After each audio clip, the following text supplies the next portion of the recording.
Hey Bat fans, Luke here back with another video, and today we're going to take a look at yet another Batman classic story, this one being Batman Strange Apparitions. Um, Put in context where this story occurs in your timeline if you're keeping score at home. This one occurs right before Dark Detective. I think many people would consider Dark Detective a sequel to this story. If you're not familiar with that one, that's the one where you have Joker says the famous line, "Vote for me or die." That's the one that actually goes above the city. Hey, read the story, you'll find more about it. And this one occurs right after the story, Gotham After Midnight. Um, yeah, relatively early in Batman's career has Dick Grayson as Robin, amongst other things. So, this book has credited with two writers, but like 98% of the book is written by Steve Englehart, and the last story is written by Len Wein. Those remember his work on Swamp Thing. So, Strange Apparitions is actually not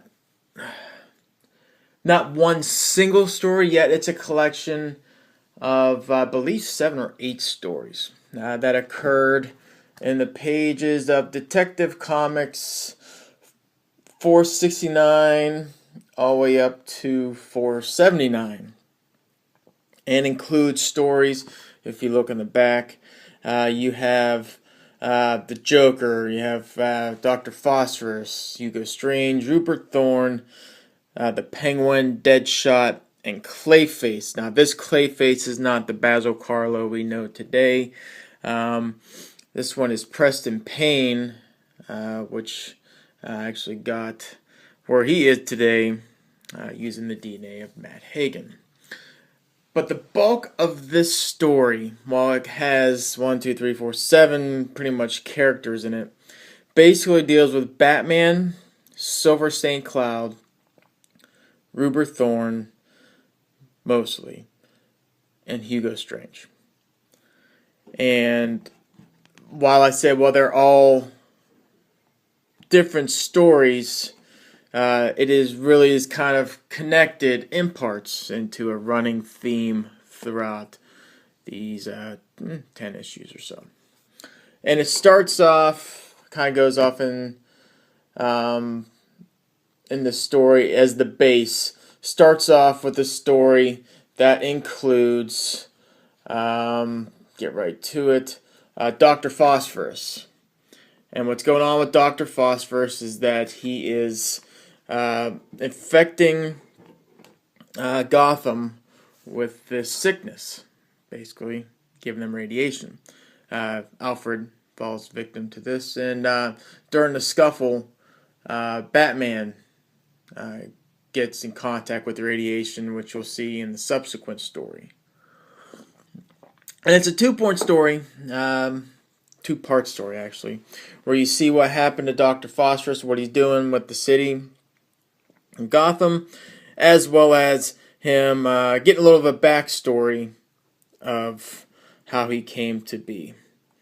That said, how the story wrapped up, it was okay, but what it really does, again, it kind of sets the conditions for the rest of the story, being that you get the introduction of Silver St. Cloud, and how Batman, as we see in the next issue, or next part of the story, come with Hugo Strange, how he has to go off to a secret medical treatment facility to get treatment for his radiation. He wants to go in secret because he don't obviously want to go as Bruce Wayne in the public. Obviously get ties with Batman, whatever. So, yeah, this secret medical facility is supposed to be, for elite personnel, kind of. I know doctors do today, where they kind of protect the information of their patients, and don't get me wrong, but this facility takes it to the next level. It's for the elite, high class, upper class, and it's really hush hush, which kind of contradicts itself here in a minute, which we'll kind of talk about it. But that's where Hugo Strange comes back into play and leads into the second major story inside this book, where Hugo actually, obviously spoiler. This book is so old. I'm going to be kind of loose with the spoilers. Nothing really, hopefully major, but we'll kind of keep it relatively low spoilerish as I can. But the thing we have to kind of talk about, because it's a running theme throughout, is that Hugo ultimately deducts Batman's identity as Bruce Wayne, and he intends to take that knowledge and kind of use it to his benefit. Now, for those of the Batman animated series, you're going to see 2 stories in here, which later would serve as a inspiration to Batman animated stories that we saw in the cartoon. If you remember the one story, I forget the name of it, but basically it's exactly what happens. Hugo Strange, or Batman, goes off for treatment. I think that one's kind of like a spa or whatever. But Hugo Strange invades the memories of Bruce Wayne, and he takes that and he finds out who Batman is, and he takes that and he kind of sells off Batman's identity to the highest bidder in the cartoon. Well, very similar to this, but ultimately, as we see, Hugo doesn't have as much of a better ending as he did in the cartoon than in the book. And there's another one we'll talk about here in a minute as far as animated series. But as you see, that's what basically occurs in the Hugo Strange part in this story, is that he tends to profit off of his newfound knowledge. But as we see Rupert Thorne come in, him being head of the Gotham Council, is kind of leading this charge of getting Batman out of Gotham. And in this case, he's more kind of like what we see maybe in the Batman 66 take. He's kind of like a deputized agent of the law. He's kind of considered that in this story as far as Gotham. So he's trying to lead all these legislation to get Batman out.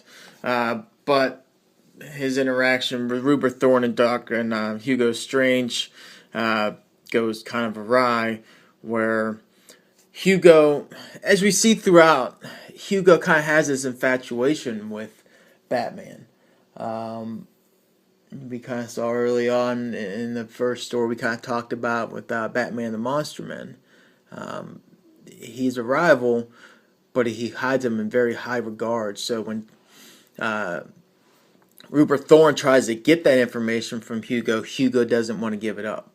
He's basically got to earn it, you know. And ultimately what happens, again, we'll just say Hugo has a bad day, to kind of put it bluntly, which he makes his return later on in the story somewhat. So that's kind of where we leave off on that second part of the story. Again, Batman's identity. There's still kind of like that auction that kind of occurred, but it kind of didn't. Everyone kind of paid down initial money, which we'll see later. I'm going to talk about Penguin. Actually, I think that might be the next one. But we have the theme set for the rest of the story. Hugo in his bad day. Rupert Thorne, kind of his intentions, his motivations, how that all gets kind of blamed. And again, we got Silver St. Cloud, who comes in. Now, remember when I was saying that that medical treatment facility kind of uses kind of loosely a hush-hush type of environment where people with the high society can go and not worry about being bothered? Well, Batman has visitors, and Silver St. Cloud goes to visit him. So, like I say, it kind of contradicts itself, but it's a minor point. The next story after the Hugo Strange story, I believe, is the Penguin. I'm just going to just rifle through and take a look. Or is it the Penguin? Yeah, I'm pretty sure it's a Penguin.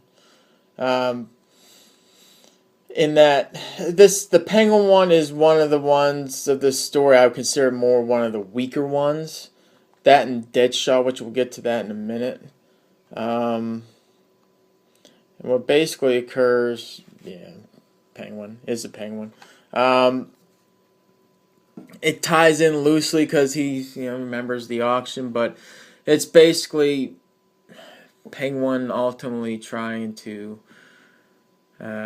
this society, or this council that's up in Gotham, basically tries to kidnap him on a plane. I'm not going to really go too much far into it, because other than the very loose tie-in with that auction for Batman's identity, and the lead into the Deadshot story, which is even really looser, I thought the Penguin story was kind of lame. Which leads obviously into the Deadshot story. Penguin gets arrested. Batman saves the day of the previous story. And Penguin basically gives, or not gives, Deadshot just takes it. Penguin's monocle, which enables him to break out of prison. And he goes after Batman, someone who initially, in this take, Deadshot was originally sort of a hero, but kind of more kind of anti-hero, but a rival toward Batman. And they have a head-to-head, which Batman takes him down at one of Silver St. Cloud's public events, and he gets taken down. So, I mean, that's really basically it. The Penguin and the Deadshot story I thought was kind of weak.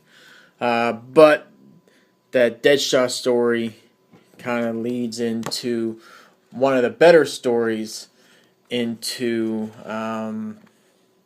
this book. That one being The Laughing Fish. Now, The Laughing Fish, again, fans of the animated series should be familiar with you. This one, I believe, is a two-parter. It is the story of the Joker creating this laughing fish, which he intends to trademark and get rich off of.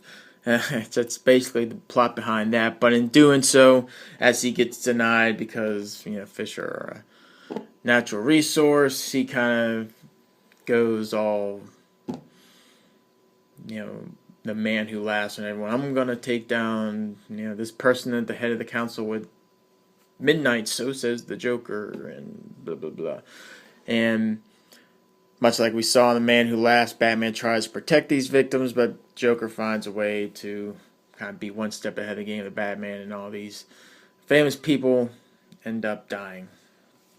And you have a good confrontation between Batman and Joker, and toward the end, as they fight, you begin to see the downfall of the relationship between Bruce and Silver St. Cloud, which we'll talk about here in a minute. And after the Joker story, I think we only have one more, and that is the which is the Clayface story. The Clayface story, other than the running theme of Batman coping with his breakup with Silver St. Cloud, to be honest, is kind of loosely on its own in this story, in that Preston Payne, this version of Clayface, again, you get his story, how he came to be, grew up, rough childhood, a little bit of deformity, but in a way to an attempt, very smart individual, but in order to try to cure himself, he goes to Matt Hagen, who's in jail. Since he's a Clayface and his ability to shapeshift, hopefully he's going to be able to help him out, try to find a cure. Hagen gives him his blood, and Preston Payne injects his blood into himself, and then all of a sudden he's got a problem even worse now, in that he suffers somewhat of a short shifting thing, but in order to stay alive, he's got to basically kill other people. He touches them and absorbs their life force into him, and then he has to wear the suit and whatnot. It's an okay story.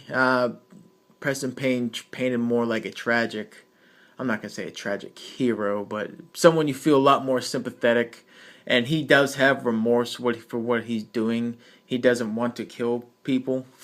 He understands what he's doing, but he understands it's wrong, but it's out of necessity. And he does try to, as he states in the story, get to the people who deserve it, but ultimately he takes off a cop in the beginning of the story and kills his girlfriend on accident. But again, he's painted more. You get more of a sympathetic view from him, and his confrontation with Batman. Again, it's one where you kind of see.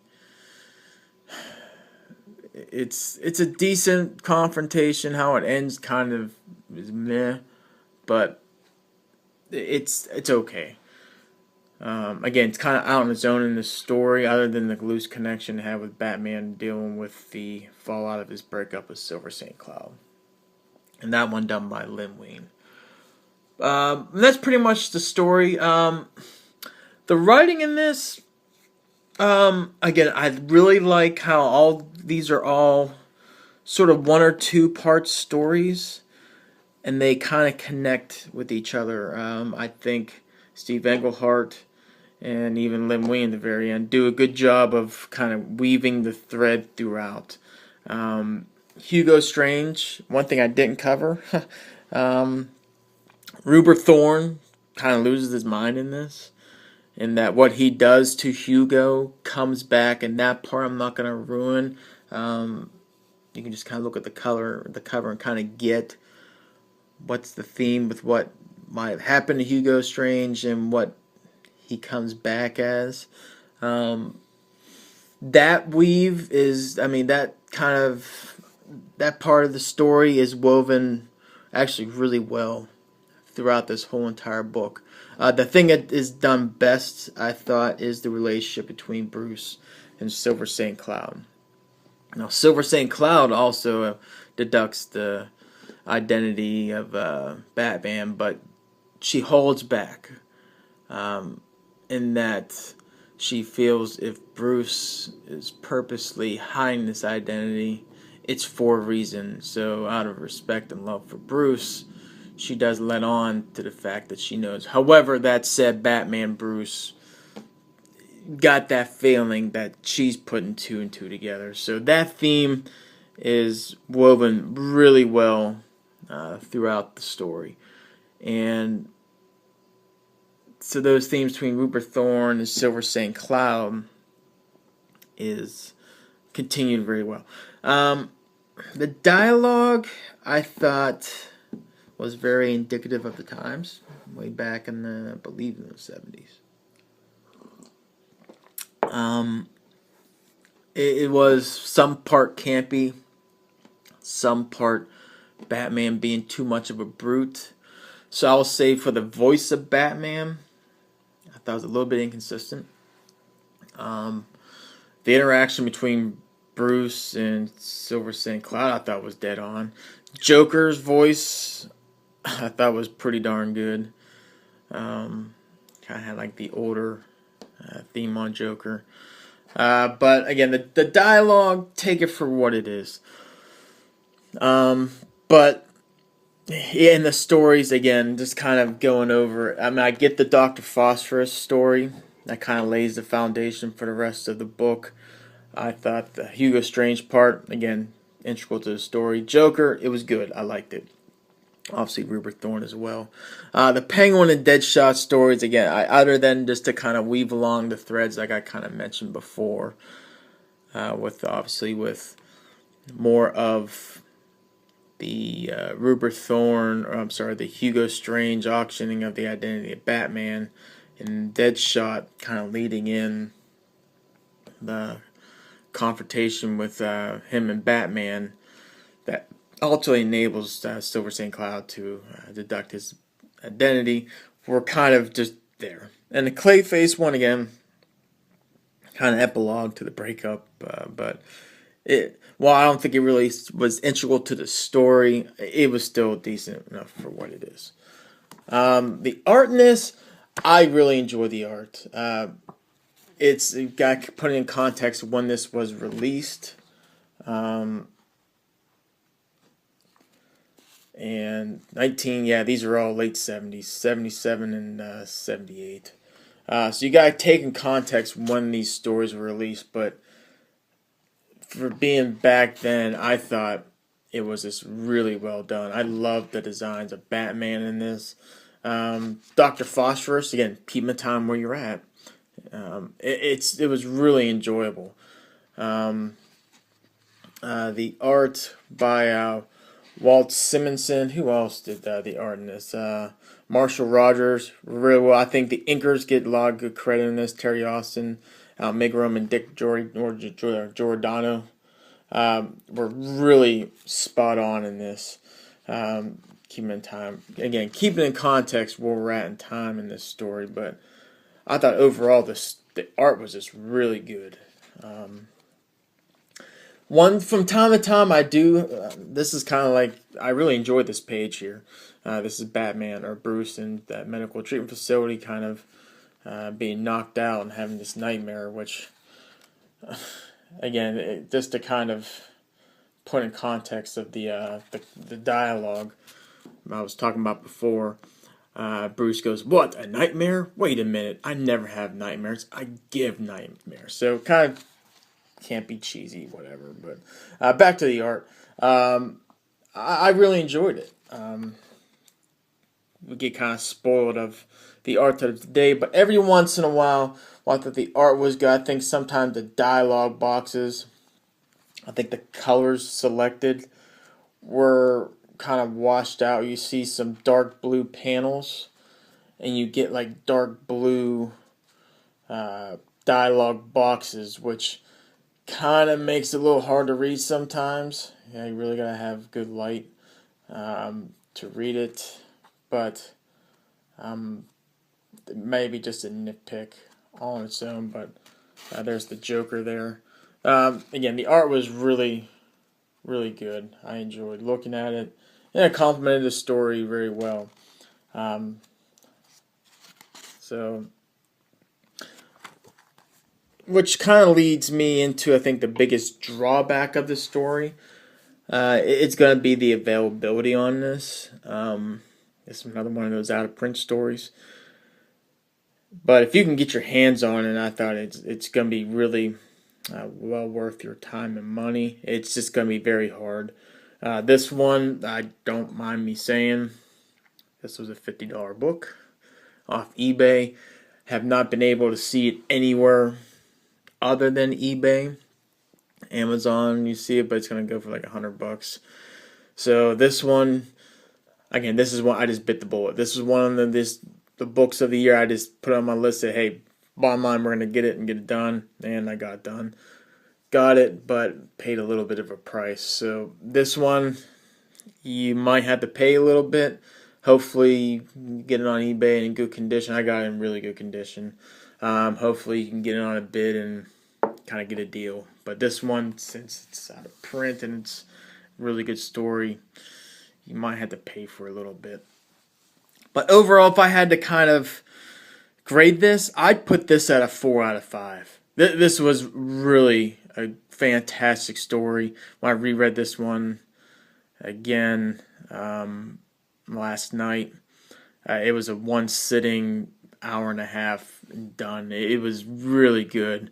I really enjoyed the hell out of the relationship between Batman or Bruce and Silver St. Cloud, and the Joker stories, and the Hugo Strange and Rupert Thorne, and just you can just feel the inspiration that was used for the Batman animated series. It was a heck of a good time. Definitely highly recommend it if you can get your hands on it. So anyway, those are my thoughts on this Batman classic. Let me know in the comments below if you read this, kind of your thoughts on it, and we'll kind of bat chat and go from there. Try to do another Bat book. I know I've been doing the classics. I really am wanting to getting. That's such piss poor English. I really do want to get to one of the more modern stories. To be honest, I'm looking at a Tony S. Daniel book, Grant Morrison book, and a New 52 one to do next. I just don't know which one. I keep saying the one Tony S. Daniel book, but after reading Nightwing, this most recent issue of Nightwing, I might go to the Grant Morrison one. I don't know. Which you'll see if I do it. So anyway, that's coming. I'll look out for that next. So until next video, take care.